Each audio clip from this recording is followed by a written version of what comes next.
Kembali lagi di channel Hisan. Di video kali ini Hisan akan membacakan buku dengan judul Mengapa Tawon Raksasa Pepsis Tidak Mau Repot Membangun Sarang atau Mengerami? Jawaban. Tawon Pepsis dilengkapi mekanisme reproduksi yang benar-benar berbeda. Dia memberi makan dan melindungi telurnya dengan menggunakan laba-laba terbesar dan paling beracun di dunia, tarantula. Tarantula umumnya bersembunyi di terowongan yang digalinya di dalam tanah. Walaupun demikian, tawon ini dilengkapi dengan sensor khusus yang sensitif untuk mencium bau tarantula. Sehingga menemukan mangsa bukan hal yang sulit baginya. Bagaimanapun, tarantula adalah makhluk yang jarang ada.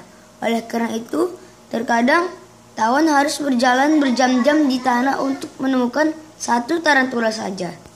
Selama perjalanan ini, tawon tidak lupa membersihkan sensor secara teratur agar tidak kehilangan sensitivitasnya. Ketika tawon berhasil menemukan tarantula, terjadilah perang antara keduanya. Senjata utama tarantula adalah racun yang mematikan. Pada awal pertempuran, tarantula segera menggigit tawon. Akan tetapi, Pepsis memiliki penangkal racun istimewa, sehingga terlindung dari racun tarantula. Berkat cairan khusus yang dihasilkan tubuh itu, Pepsis tidak terpengaruh oleh racun tarantula yang kuat. Pada tahap ini, tidak ada lagi yang bisa dilakukan tarantula untuk melawan Pepsis. Sekarang, giliran Pepsis menyengat. Pepsis menggigit bagian kiri atas perut tarantula dan masukkan racunnya di sana yang menarik. Pepsis secara khusus memilih bagian tubuh ini karena inilah bagian tubuh tarantula yang paling sensitif. Kejadian ini paling menarik dimulai setelah tahap ini.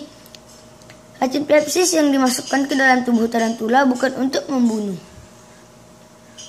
melainkan untuk melumpuhkan tarantula. Pepsis membawa tarantula ke tempat yang sesuai, menggali lubang dan meletakkan tarantula di dalamnya.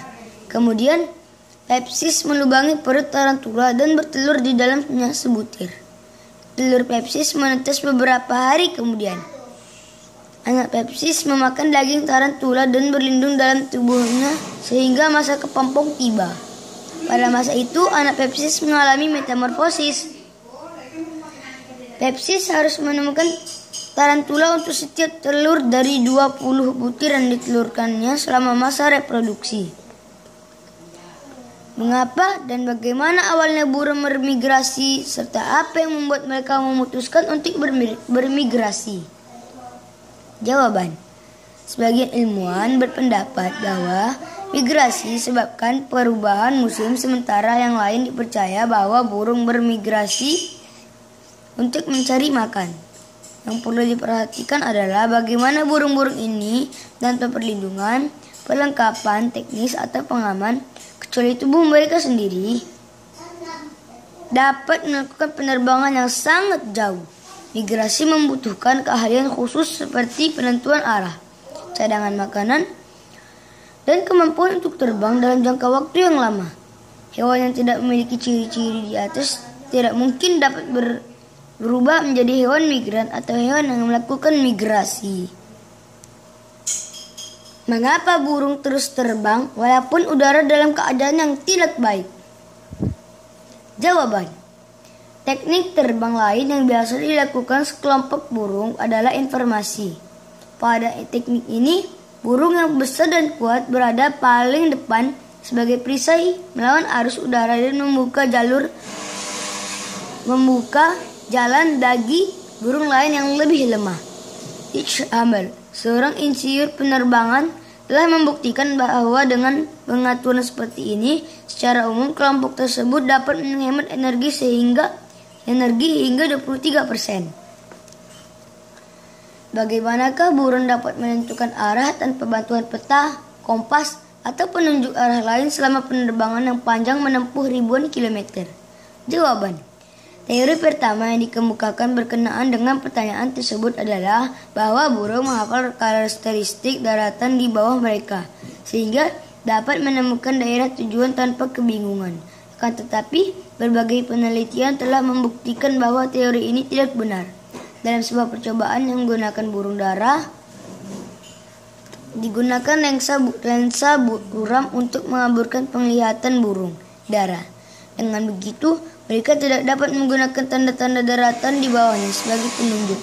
Meskipun demikian, ternyata burung dara tetap dapat menemukan jalan mereka meskipun tertinggal di beberapa kilometer dari kelompoknya. Penelitian berikut menunjukkan bahwa medan magnet bumi berpengaruh terhadap beberapa spesies burung. Berbagai kajian menunjukkan bahwa tampaknya burung memiliki sistem reseptor magnetik yang maju, yang memungkinkan mereka menentukan arah dengan menggunakan medan magnet bumi. Sistem ini membantu burung menentukan arah dengan merasakan perubahan medan magnet bumi selama migrasi. Berbagai eksperimen menunjukkan bahwa burung migran dapat merasakan perbedaan medan magnet bumi sebesar 2%.